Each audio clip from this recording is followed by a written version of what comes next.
আসাম সরকার বড় সিদ্ধান্ত নিল। হোটেল, রেস্তোরাঁ ও বিয়ে বাড়িতেও গোমাংস বিক্রি নিষিদ্ধ করল আসাম সরকার। বুধবার মন্ত্রিসভার বৈঠকে এই সিদ্ধান্ত নেওয়া হয়েছে।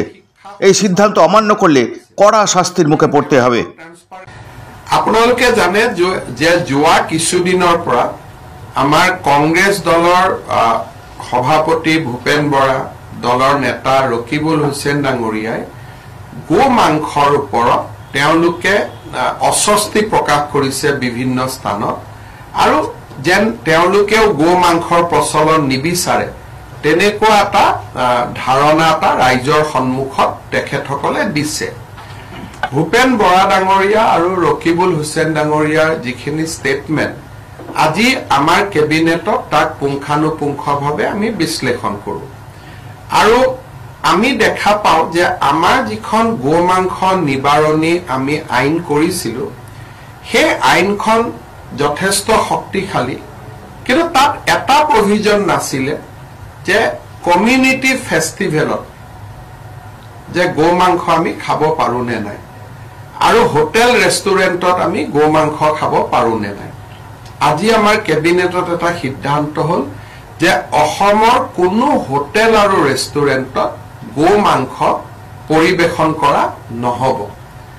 আৰু বিভিন্ন ধৰণৰ যি সামাজিক ফাংচন হয়, কোনোবাই ধৰ্মীয় সভা পাতিলে, কিবা পাতিলে, যিবিলাক সামাজিক সভা হয় সেই সামাজিক সভাটো গো মাংস খাব পৰা নহ'ব। যিটো এটা অভিযোগ আছিলে যে কোনোবাই গো মাংস দি দিলে, তাৰমানে পাব্লিকলি খালে। এতিয়াৰ পৰা public consumption of beef has been totally prohibited from today.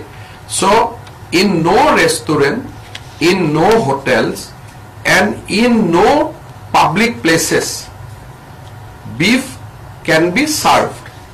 So etu amar jikhon act asile সেই actot ekhini ami notun provision logam, aru moi bhabu je ei provision by ei ব্যবস্থাই amar jitu originally যে আমি অসমত Kettle prohibition কৰিব খোজো সেই ব্যৱস্থাকো টনকিয়াল কৰিব, আৰু ৰকিবুল হুছেইন আৰু ভূপেন বৰাই যিখিনি বিচাৰি আছিলে ডাইৰেক্টলি ইনডাইৰেক্টলি সেইখিনিতো অলপ আগবাঢ়ি যাব।